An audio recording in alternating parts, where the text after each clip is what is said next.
Hi guys, आप देख रहे हैं pharmacist Tayyab official YouTube channel और मैं हूं फार्मासिस्ट तैयब। आप ये शुगर के मरीजों के लिए डायबिटीज मैनेजमेंट सीरीज देख रहे हैं कि हम किसी तरीके शुगर के मरीजों की शुगर कंट्रोल करने में कामयाब हो जाएं। आज हम लेक्चर नंबर 4 देख रहे हैं, सही तरीका क्या इंसुलिन पेन और इंसुलिन सिरिंज को इस्तेमाल करने का। फिर इंसुलिन जरूरी कब होती है, कब आपको जरूरी है 100%। फिर इंसुलिन की टाइप कौन कौन सी होती है, rapid, short, intermediate, long acting. फिर ओरल मेडिसिन कौन कौन सी यूज हो रही है और साइड इफेक्ट और सेफ्टी मॉनिटरिंग आपको पढ़ाऊंगा। तो आए सबसे पहले हम जो है इंसुलिन पेन का लगाने का या यूज करने का सही तरीका पढ़ते हैं। 6 स्टेप हैं जी। पहला स्टेप है पेन को लें और 10 से 15 सेकंड तक अपने दोनों हाथों के अंदर रोल करें। यानी अगर इंसुलिन क्लाउडी है या थोड़ी सी आपको क्रिस्टल क्लियर नजर नहीं आ रही तो उसको थोड़ा सा रोल करें ताकि वो अच्छे से मिक्स हो जाए। या हम एक लफ्ज इस्तेमाल करते हैं होमोजीनियस, जो उसकी कंसंट्रेशन है वो बिल्कुल सेम वैसी हो जाए जैसी आपको चाहिए। दूसरे स्टेप पे आपने हमेशा नई सिरिंज इस्तेमाल करनी है, हर दफा नई सिरिंज इस्तेमाल। तीसरे स्टेप पे एयर चेक करें।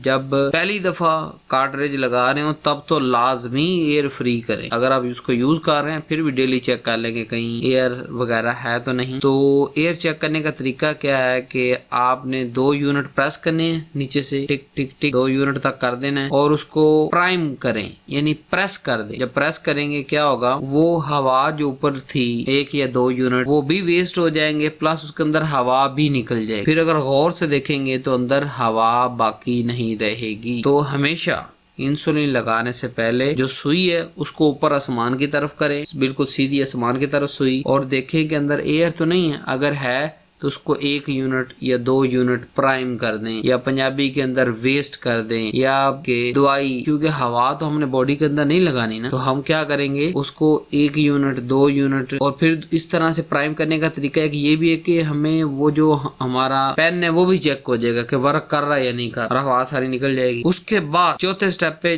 डॉक्टर ने जितनी डोज बताई है उतनी डायल करें, 10 unit 15 unit 20 unit 25 unit 50 unit. वो करने के बाद इंजेक्शन लगाना कहाँ पे है, 5वां स्टेप 3 जगह पे लगा सकते हैं। पेट सबसे बेहतर जगह पेट है। नाफ जो होती है आपकी, नाफ से 4 उंगलियां दाएं और 4 उंगलियां बाएं नहीं लगाना, यानी ना नाफ पे लगाना है, ना 4 उंगलियां दाएं ना बाएं, उससे आगे आप नहीं लगाना। उसका सही तरीका आपको बता देता हूँ। आप क्या करें, नाफ पे बड़ा क्रॉस लगा के और जो है 3 लाइनें ड्रा कर लें, 1 2 3, ऊपर नीचे दाएं, फिर 1 2 3। हर लाइन पे 5 नुक्ते लगा लें। पहले नुक्ते पे पहला दिन, फिर दूसरा दिन, तीसरा दिन, चौथा दिन, 5वां दिन। एक लाइन कंप्लीट हो जाएगी, फिर नीचे वाली लाइन पे लगाएं, फिर नीचे वाली लाइन पे लगाएं, 15 हो गए, फिर इधर से फिर 15 लगाएं। इस तरह क्या होगा, डेली जगह आपकी पेट के अंदर भी अगर लगानी है तो डेली जगह चेंज कर। दिन में अल्लाह ना करे 2 दफा 3 दफा लगा रहे हैं तो तीनों दफा आपने जगह चेंज करनी है। बाद जगह क्या होता है, लोग एक ही जगह लगा के वहाँ लंप्स बन जाते हैं। वहाँ इंसुलिन तो अंदर जा रही है लेकिन वो ऑब्जॉर्व नहीं होती, वो काम नहीं करती। इंसुलिन बढ़ी हुई, जो आपकी शुगर है वो बढ़ी हुई आएगी। तो सबसे पहले पेट, फिर थाई और आर्म, इन 3 जगहों पे, यानी पट जिसे कहते हैं पंजाबी के अंदर, बाहर वाली साइड दो, जो दाएं साइड बाहर वाली पट है और बाएं साइड, और जो है वो बाजू पे आर्म पे लगानी है, बाहर वाली साइड पे दोनों तरफ आप लगा सकते हैं। लेकिन बेहतर है बेली पे लगाएं, सिर्फ पॉइंट चेंज करते रहे। नाफ पे नहीं लगाना, नाफ से 3 से 4 उंगलियां दाएं छोड़ देनी, 3 से 4 उंगलियां बाएं, बाकी पीछे वक्की तक। सिर्फ आपने करना क्या है, लगाते हुए मसल के अंदर इंजेक्शन नहीं लगना चाहिए। थोड़ा सा ऊपर से पकड़े, स्किन आपके अंदर हाथ में आ गई, ऊपर नीचे दोनों, उसके अंदर लगाए कि इंसुलिन जो है वो स्किन क्रॉस कर जाए बट किसी मसल के अंदर, पट्टे के अंदर, गोश्त के अंदर ना लगे। तो पकड़ के लगाएंगे। अब किस एंगल पे लगाना, छठा स्टेप है कि पेन को 90 के एंगल पे रख। 90 का एंगल क्या होता है कि जहां से आपने पकड़ा हुआ है पेट उससे बिल्कुल सीधा, यानी पेन ना ऊपर थोड़ा टेढ़ा हो, ना नीचे से टेढ़ा हो, ना दाएं हो ना बाएं हो, बिल्कुल सीधा उसके ऊपर आप लगाएं, और ताकि इंसुलिन स्किन तो क्रॉस कर जाए पर हमारे पट्टे के अंदर ना लगे। मिस्टेक आप क्या करते हैं जो सबसे बड़ी, और जब 90 के एंगल पे लगा के आपने 10 सेकंड इंतजार करना, पकड़ के रखना है ताकि सारी इंसुलिन अंदर चली जाए। ये ना हो इधर से जो है पीछे से पेन प्रेस करे और फौरन निकाल ले, वो कुछ तो अंदर जाएगी, कुछ स्किन के अंदर रह जाएगी, कुछ पेन के साथ बाहर ही जाया हो जाएगी। तो जब इंजेक्शन आपने प्रिक कर दिया, पीछे से प्रेस कर दिया, 10 सेकंड वेट करेंगे, पूरी इंसुलिन आहिस्ता से डिलीवर हो जाए अंदर। मिस्टेक आप ये करते हैं कि तुरंत निकाल देते हैं, तो निकालना नहीं है, इससे डोज कम ज्यादा हो सकती है। दूसरा जो आज हमने पढ़ना था वो है इंसुलिन सिरिंज को इस्तेमाल करने का सही तरीका क्या है। पहला स्टेप है वही वायल लें, वायल को भी या एक वायल होगी ना जिसके अंदर इंजेक्शन होगा, वहां तो काट रही था पेन के अंदर, तो वायल ले उसको दोनों हाथों के अंदर रोल करें। रोल जैसे हम पेंसिल को लेते हैं, बॉल पेन को हाथ के अंदर लेकर रोल करते हैं ना, ताकि अच्छे से मिक्स हो जाए पूरे का। दूसरे स्टेप पे सिरिंज में उतनी हवा भरें जितनी डोज डालनी है, मतलब 2 यूनिट आपने भरने हैं, 3 यूनिट 10 यूनिट भरने हैं, तो पहले खींच के 10 यूनिट तक हवा भर ले खाली सिरिंज के अंदर। फिर जब दूसरे स्टेप पे आपने हवा भर ली सिरिंज के अंदर, उसको वायल के अंदर लगाएं और वो हवा आप क्या करें सिरिंज के अंदर वायल में हवा इंजेक्ट कर दें, ठीक है। फिर इंसुलिन खींचे, फिर सिरिंज बाहर निकाल लें, इंसुलिन भर गई, उसकी सिरिंज आसमान की तरफ करनी है और थोड़ा सा टैप टैप करना है सिरिंज को। क्या होगा, सारे बबल ऊपर आ जाएंगे, नीचे से थोड़ा सा हम पिस्टन प्रेस करेंगे, वो हवा निकल जाएगी ऊपर से, प्योर इंसुलिन हमारे पास आ जाएगी। और इसको आपने क्या करना है, कहाँ पे आपने लगाना है, वही पेट, थाई या आर्म 90 एंगल पे लगाना है। गोश्त पकड़ के बिल्कुल सीधा उसके ऊपर, ना ऊपर से झुकाओ ना दाएं से झुकाओ, बिल्कुल सीधा रखेंगे ना, स्किन क्रॉस करवानी है हमने, ठीक है। और 5वां स्टेप ये है कि रोज किसी एक जगह पे आपने नहीं लगानी। जैसे मैंने आपको पेन के बारे में बताया, इसी तरह हम सिरिंज की लाइनें लगा लें। पेट पे 3 लाइनें इधर, 3 लाइनें इधर, 2 से 3 उंगलियां नाफ के साथ छोड़ के 1 2 3 4 5 एक लाइन के अंदर इंजेक्शन लगा लें। अगले जो है 5 दिन के बाद अगले पे 15 इंजेक्शन दाएं तरफ लग जाएंगे, इसी तरह 15 बाएं तरफ। फिर उन 15 को जो बाएं की तरफ दाएं आएंगे तो उनको 15 दिन रेस्ट मिल जाएगी बाएं वालों को, और जब दाएं से बाएं जाएंगे तो 15 दिन उनको रेस्ट मिल जाएगी। तो एक भी लंप्स आपके पेट के अंदर नहीं बनेगा। हाँ, एक और बात बता दें, अगर लंप्स बन भी जाए तो वहां पे 1 माह तक आपने इंसुलिन लगानी उस हिस्से पे, उससे 2 उंगलियां छोड़ के 1 उंगली छोड़ के आप जो है लगा सकते हैं, और वो महीने के अंदर खुद ही जो है वो खत्म हो जाएगा। नीडल को बार बार यूज ना करें, और स्पेशली जब नीडल यूज करते हुए आपको पेन हो रही है तो इसका मतलब नीडल बदलनी है, चाहे वो पेन की है चाहे सिरिंज की। क्यों रीयूज ना करें, क्योंकि इससे पेन होती है, इन्फेक्शन हो सकती है और डोज में गलती आ सकती है। दूसरा, मसाज कभी नहीं करना, क्योंकि इंसुलिन तो फौरन अब्जॉर्ब हो जाती है, तो ऐसे मसाज नहीं करना आपने। और तीसरी अहम बात कि जगह रोटेट करते रहना है। दूसरे हिस्से की तरफ चलते हैं इस वीडियो के, कि इंसुलिन किन मरीजों के अंदर लगाना जरूरी हो जाता है कि बस हर हाल में उस पेशेंट को इंसुलिन ही लगेगी और कुछ नहीं लग सकता। पहली हालत, जब शुगर बहुत ज्यादा हाई हो और मेडिसिन काम ना कर रही हो, यानी फास्टिंग के अंदर भी 250 प्लस अगर आपकी शुगर हो गई है तो इसका मतलब कंट्रोल में नहीं है, फिर हमें इंसुलिन लगानी पड़े। वक्ती तौर पे लगा सकते हैं, जब कंट्रोल हो जाएगी फिर हम उसे ओरल मेडिसिन पे ले जाएंगे। दूसरी कंडीशन जब इंसुलिन लाजमी होती है, जब पेशेंट न्यूली डायग्नोज होता है और बहुत ज्यादा हाई शुगर होती है, तो स्टार्ट से ही कुछ हफ्तों के लिए हम इंसुलिन दे देते हैं ताकि जो हमारा पेनक्रियाज है उसको रेस्ट मिल सके। क्योंकि मैंने आपको इंसुलिन के अंदर पढ़ाया ना कि जब इंसुलिन रेजिस्टेंस हो जाती है आगे, या इंसुलिन आगे इस्तेमाल नहीं होती, रेजिस्टेंस हो जाती है, तो पीछे से बेचारा जो पेनक्रियाज के बीटा सेल वो ज्यादा बनाते हैं, ज्यादा बना के एक आदत आती है कि वो थक जाते हैं, वो बनाना ही बंद कर दे। तो जैसे ही न्यूली डायग्नोज हुआ है और बहुत हाई शुगर आ रही है, तो हम फौरन से चंद हफ्तों के लिए इंसुलिन इस्तेमाल करेंगे ताकि पेनक्रियाज को थोड़ा सा ठंडा हो जाए और उसको ज्यादा काम ना करना पर रेस्ट मिले, और हो सकता है वही पेनक्रियाज दोबारा काम करना शुरू कर दे। तो टाइमली डायग्नोज करना जरूरी है, इसलिए आपको कहता हूँ। तीसरा, pregnant woman with diabetes,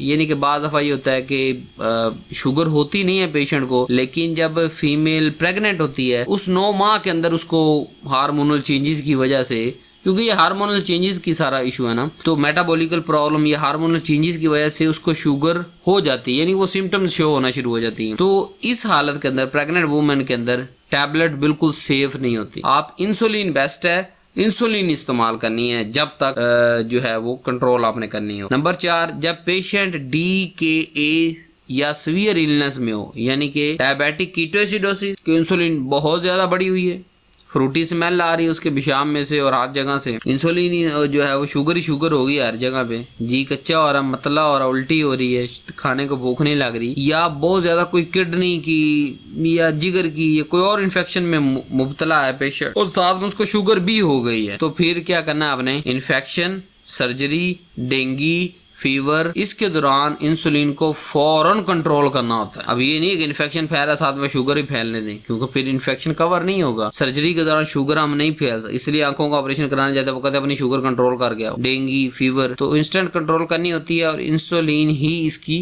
solution है। नेक्स्ट की बात करते हैं जी, पांचवी ऐसी हालत जिसके अंदर इंसुलिन लाजमी इस्तेमाल होनी है वो है टाइप 1। उसके अंदर हमेशा जो है पैनक्रियाज इंसुलिन बनाता ही नहीं है, तो फिर हमें बाहर से इंसुलिन देनी पड़ती है ताकि बंदा बच सके। छठा, किडनी डिजीज या लीवर डिजीज की वजह से टैबलेट देना। भी किडनी पहले ही डैमेज है तो गुर्दे ने गोली निकालनी होती है ना पेशाब के अंदर, खा तो हमने ली 24 घंटे 48 घंटे 52 घंटे 72 घंटे जितनी भी उस टैबलेट की जो है वो हाफ लाइफ है, उसके बाद टैबलेट निकलना शुरू होना पेशाब के अंदर। अगर किडनी उसकी पहली डैमेज है तो फिर हम मेडिसिन कैसे देंगे? तो फिर हम क्या करते हैं, इंसुलिन ही लगाते हैं ऐसे पेशेंट के अंदर जिनका किडनी या लीवर डिजीज हो। सो ये 6 ऐसी हालतें थी जिसके अंदर इंसुलिन लाजमी हो जाती है। अल्लाह ना करे अगर आप में से कोई भी ऐसी हालत मौजूद है तो खुदारा इंसुलिन लगाने से डरे नहीं। आपको कह रहा हूँ शुगर कोई ऐसी बीमारी नहीं है, अल्लाह माफ करे, जो क्योर नहीं हो सकती, ये आपकी जान नहीं मतलब ले सकती। ये सिर्फ जो है वो लाइफ स्टाइल मॉडिफिकेशन मांगती है कि अपनी जो लाइफ स्टाइल आपने बेहंगम बेतरतीब गुजार रहे थे उसको मॉडिफाई कर। ये बात भाई ये कहते हैं लोग कहते लो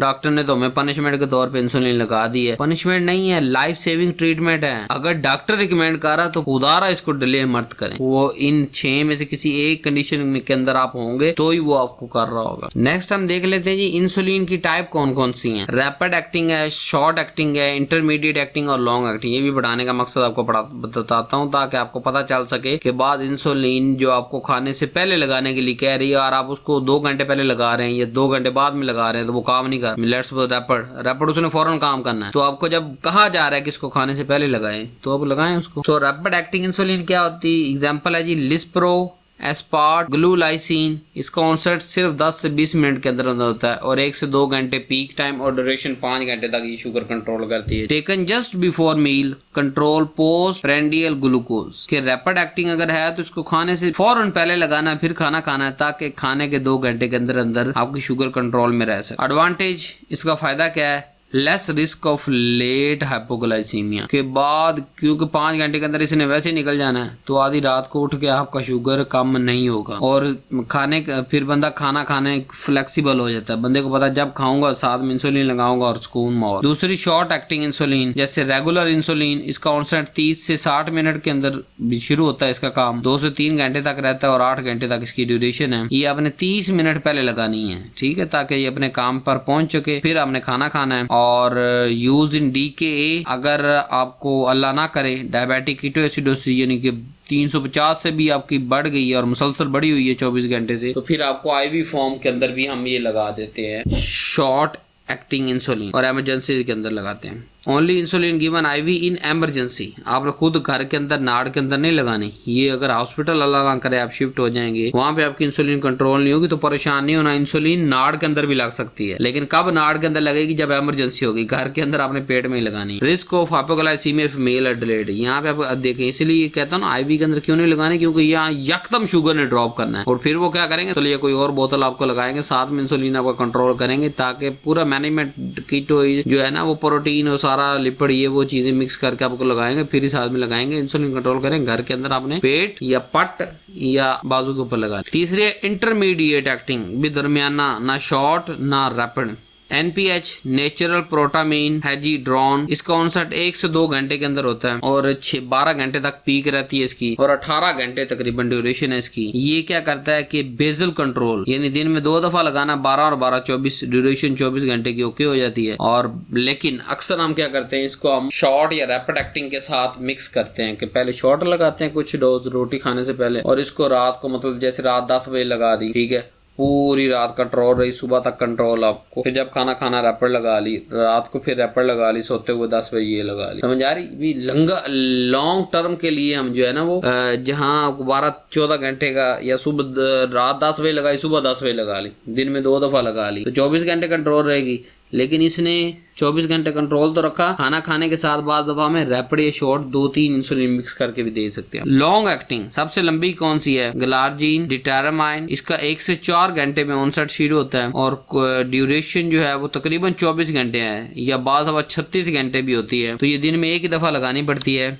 ये बिल्कुल नेचुरल की सक्रीशन की तरह काम करती है जैसे हमारी बॉडी के अंदर होता है। और एडवांटेज क्या है, ये जो है इसकी प्रोफाइल बड़ी फ्लैट होती है, मतलब ये हाइपोग्लाइसीमिया इतना ज़्यादा नहीं करवाती और दिन में एक आधी दफ़ा इस्तेमाल करना है, काम ओके है। तो लॉन्ग एक्टिंग इंसुलिन बड़ी जो है वो फेवरेबल है अगर आपकी इंसुलिन नहीं कंट्रोल होती सारा दिन। लेकिन आपको बता रहा हूँ ना कि रैपिड या शॉर्ट जो है वो इंटरमीडिएट या लॉन्ग के साथ यूज हो सकती है, क्योंकि वक्ती तौर पे, यानी आप इस तरह समझ लें कि रैपिड और शॉर्ट वक्ती, जब खाना खाया 2 घंटे के अंदर अंदर रैपिड और शॉर्ट कंट्रोल करती है इंसुलिन। और इसलिए आप परेशान नहीं होना कि आपको 2 पेन दे दिए हैं तो आपको लो जी 2 पेन क्यों दे, एक ही दे, मैं वही चबोती रहूंगी या चबोता रहूंगा। तो 2 पेन देने का या मकसद समझाने का ये कि कुछ खाने के 2 घंटे के अंदर उसने कंट्रोल करना, जैसे शॉर्ट या रैपिड जो है वो शॉर्ट एक्टिंग और रैपिड एक्टिंग, और इंटरमीडिएट और लॉन्ग क्या है कि वो पूरे दिन के लिए कंट्रोल कर, लॉन्ग एक्टिंग 24 घंटे के लिए और इंटरमीडिएट रात 10 बजे सुबह 10 बजे यानी 12-24 घंटे के अंदर कंट्रोल कर। अब चलते हैं जी हम ओरल मेडिसिन की तरफ के बाद आप इंसुलिन के साथ आपको कोई गोली भी दे दी जाएगी, तो खुदारा वो गोली भी आपको खानी है। जो या ट्रीटमेंट आपको लिख के दिया जा रहा है आप उसको फॉलो करें। ये क्या मैं इंसुलिन तो 4 दफा दिन में लगा रही हूँ या लगा रहा हूँ, मैं गोली क्यों खाऊं, या मेरी शुगर कंट्रोल है जी, तेरे को जादू मंतर है अभी तो शुगर कंट्रोल तो चेक करके दस। सो नंबर 1 मेटफॉर्मिन क्लास है बिगोनाइड। मैकेनिज्म इसका क्या है कि ये हेपेटिक ग्लूकोज यानी जिगर के अंदर जो फ्रेश ग्लूकोज बन रहा है उसको बनने से रोकती है कि काका पहले ब्लड है बड़ा शुगर है, तू मेहरबानी जिगर तेरी मेहरबानी और शुगर ग्लूकोज ना बना। इंसुलिन की सेंसिटिविटी को बढ़ाती है, जैसे मैंने पढ़ाया इंसुलिन एक चाबी है। कैसी चाबी है? जो जाके सेल को खोलती है, ताले, सेल के ताले को खोल के ग्लूकोज से चल भी अंदर घुसिया और इस्तेमाल कर। यानी कि इंसुलिन इज अ चाबी, सेल के ताले को खोलती है, शुगर वहां इस्तेमाल होती है। तो अब मेटफॉर्मिन क्या करेगी कि जहां वो चाबी काम नहीं कर रही उसकी सेंसिटिविटी को बढ़ाएगी, वो चाबियां काम करेंगी पेरिफेरी पूरे बॉडी के अंदर सारी जगह पे। तो इंसुलिन खाने से क्या होगा, जो हमारी ये जो मिक्स्ड मेटफॉर्मिन खाने से क्या होगा कि हमारी जो अपनी इंसुलिन है या जो हम बाहर से लगा रहे हैं ये ज्यादा अच्छा काम करना शुरू कर देगी। तो एक आधी गोली बाद दफा जरूरी होती है। प्लस इंटेस्टाइनल ग्लूकोज को अब्जॉर्प्शन, देखिए दोनों काम कर रही है। 2 जगह से ग्लूकोज मेन आ रहा है, या तो जिगर बना रहा है या जो हम रोटी खा रहे हैं वहां से। तो मेटफॉर्मिन दोनों को रोक रही है ना। कमाल की चीज कि जो रोटी आपने खा ली उसमें से बाकी चीजें सारी अब्जॉर्ब होगी, ग्लूकोज को अब्जॉर्ब नहीं होने दे रही। प्लस जो हमारी बॉडी तोड़ के बना रही है ग्लूकोज को, लीवर में बना रही है, उसको भी रोकती है ताकि ब्लड के अंदर लेवल लो रहे आपका। तो ये फर्स्ट लाइन है। टाइप 2 के अंदर पहले यही दवाई मेटफॉर्मिन आपको दी जाती है और स्पेशल मोटे बंदों के अंदर मेटफॉर्मिन लाजमी दी जाती है। और यहाँ एक एज ए फार्मासिस्ट एडवाइस करना चाहूंगा, अगर आप मोटे हैं, आप दुनिया की कोई भी गोली खा रहे हैं या इंसुलिन लगा रहे हैं और आपकी शुगर कंट्रोल नहीं हो रही, 10 दफा आप डॉक्टर के पास जा चुके हैं, तो आप क्या करें, मेटफॉर्मिन गोली अपने डॉक्टर या फार्मासिस्ट के मशवरे से स्टार्ट कर। तो आपके मोटापे की वजह से जो आपकी शुगर कंट्रोल नहीं हो रही वो मेटफॉर्मिन आपकी शुगर कंट्रोल करना शुरू कर देगा।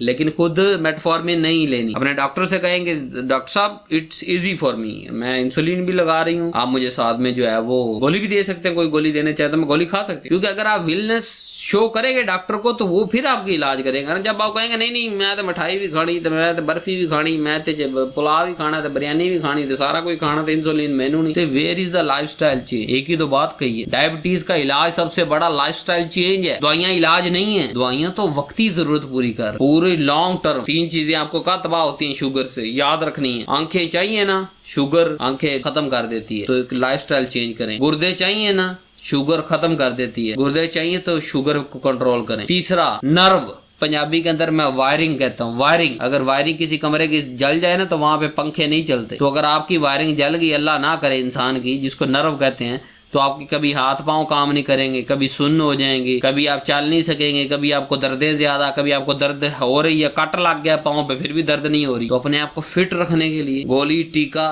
दिमागी तौर पे तैयार रहें। चले जी दूसरी, sulphonylurea. Example glimepiride, glipizide, glyburide. Mechanism क्या है जी कि ये बीटा सेल जो पेनक्रियास के अंदर बीटा सेल है उसको स्टिमुलेट करता है और इंसुलिन रिलीज करवाता है। Act by closing ATP dependent potassium channel. Potassium channel को जो है वो क्लोज करके बीटा सेल जो पेनक्रियास के अंदर इंसुलिन यानी कि इंसान की इंसुलिन बनाने की कोशिश करता है कि इंसान अपनी इंसुलिन बनाए बहुत ज्यादा। अब ये टाइप 2 डायबिटीज मेलाइटस जिसके अंदर जिगर का कुछ फंक्शन बाकी होता है उसको प्रिजर्व करने के लिए यूज की जा रही होती है कि चलो अंदर से भी बने बाहर से भी मेडिसिन दे रहे हैं। साइड इफेक्ट इसका क्या है कि हाइपोग्लाइसीमिया मोस्ट कॉमन और वेट गेन हो सकता है। ग्लिमिपराइड सबसे ज्यादा यूज होता है, इसके अंदर फार्मूला, क्योंकि ब्रांड को मैं प्रमोट नहीं करता, और फार्मूले फिर सालों साल से चल रहे हैं, हजारों साल से चल रहे हैं, ठीक है। तो ग्लिमीपराइड, ग्लिमीपराइड, फिर कह रहा हूँ ग्लिमीपराइड, ये सबसे ज्यादा इस्तेमाल होता है, लेकिन इसका साइड इफेक्ट वेट गेन है और जीआई गैस्ट्रोइंटेस्टाइनल अपसेट है बाज़ दफा इसका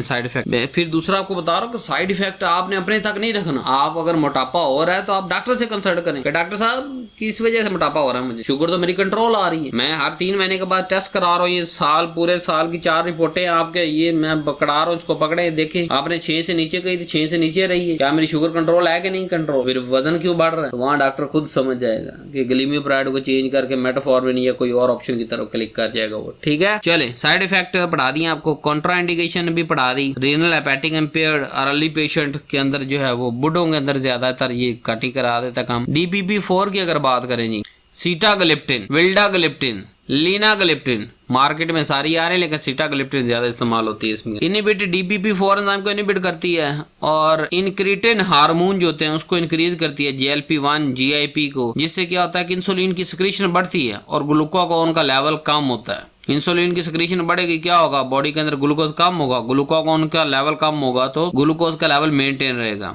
ग्लूकोज डिपेंडेंट एक्शन जो होते हैं इसके अंदर लो हाइपोग्लाइसेमिक रिस्क होता है कि इतनी जल्दी आपकी शुगर कम नहीं होने देता, कम करेगा, नॉर्मल रेंज में लाएगा, बहुत ज्यादा कम नहीं करेगा। तो अगर आप बुजुर्ग हैं और आपको टाइप 2 है तो उसके अंदर DPP-4 सीटाग्लिप्टिन आपको ज्यादा अच्छा काम करेगी। Side effect mild GI issue है, हेडेक है और रेयर पैनक्रियाटिस। बेनिफिट की अगर बात करें, weight, neutral, safe in renal impairment, dose adjustment needed except linagliptin. अच्छा जी, नेक्स्ट आ गया SGLT2 इनहिबिटर। यहाँ थोड़ा सा पेशेंट के लिए लाइट रख रहा हूँ क्योंकि मैं इस पे फार्मासिस्ट हूँ और फार्मासिस्ट की जब हम क्लास में जाते हैं तो इनके ऊपर एक घंटे का लेक्चर होता है स्पेशली इन चीज़ों पे। तो यहाँ सिर्फ आपको बता रहा हूँ ताकि अगर आप थोड़ा सा इंटरेस्ट लेंगे तो आपकी शुगर कंट्रोल रहेगी। SGLT2 inhibitor एम्पाग्लिफोसिन, डेपाग्लिफोसिन, कैनाग्लिफोसिन। मैकेनिज्म क्या है कि ये SGLT2 इन प्रोक्सिमल ट्यूब्यूल यानी कि किडनी के अंदर, प्रोक्सिमल ट्यूब्यूल के अंदर जो है ये इनहिबिट करता है SGLT2 को, जिससे क्या होता है कि ग्लूकोज रीअब्सॉर्ब नहीं होता, बस पेशाब के अंदर खारिज होना शुरू हो जाता है और जैसे पेशाब के अंदर खारिज होता है तो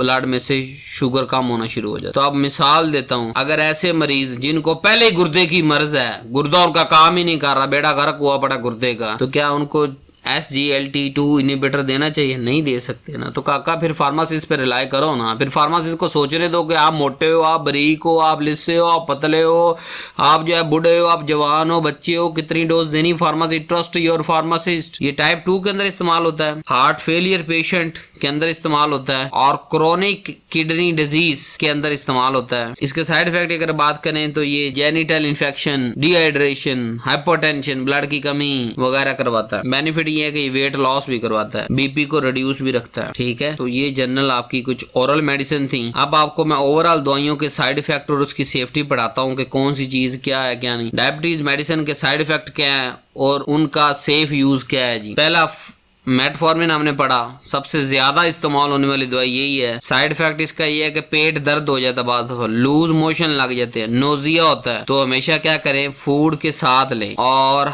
हर जो है साल के बाद अपना क्रिएटिनिन लेवल चेक करवाते रहें कि आपके गुर्दे के फंक्शन ओके हैं। नंबर 2 सल्फोनाइल यूरिया यानी ग्लिमीपराइड।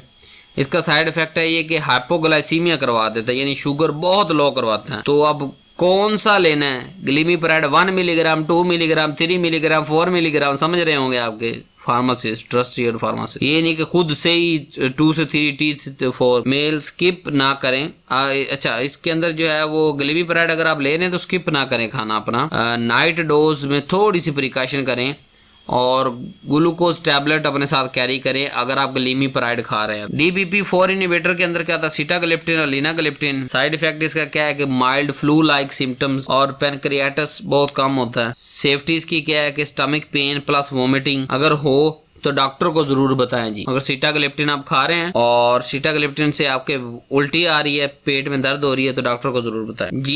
SGLT2 इनहिबिटर अगर है और इसके अंदर यूरिन इन्फेक्शन हो सकती है, डिहाइड्रेशन हो सकती है। सेफ्टी आपने क्या याद रखनी है, अगर आप डेपाग्लिफोसिन या ग्लिफोसिन इस्तेमाल करें, डैम्पा इम्पा बराबर यूज होती है। ज्यादा पानी पी रहे हैं, फीवर रह रहा है, बर्निंग यूरिन, पेशाब बड़ा सड़ के आ रहा है, तो डॉक्टर को जरूर चेक करवाएं। इंसुलिन का क्या साइड इफेक्ट है? 2 है मेन इंसुलिन के साइड इफेक्ट। हाइपोग्लाइसीमिया, कि अगर ज्यादा लगा देंगे या बहुत ज्यादा इस्तेमाल करेंगे तो आपकी शुगर हमेशा कम ही रहेगी। दूसरा वेट गेन, इंसुलिन से वेट गेन होना स्टार्ट होता है। क्यों? क्योंकि इंसुलिन क्या कर रही है? इंसुलिन से चाबी सेल को जाके खोल रही है, ग्लूकोज इस्तेमाल करवा रही है, सेल ग्लूकोज खा रहे हैं, तकड़े होते जाएंगे, पावरफुल होते जाएंगे, आपका वजन बढ़ता चला जाएगा। तो डोज स्किप ना करें, रात को शुगर जरूर चेक करें और इंजेक्शन को जरा उसकी रोटेशन करते रहें। So thank you very much. आज का लेक्चर खत्म हुआ, मुलाकात होगी नेक्स्ट पार्ट में। अल्लाह हाफिज।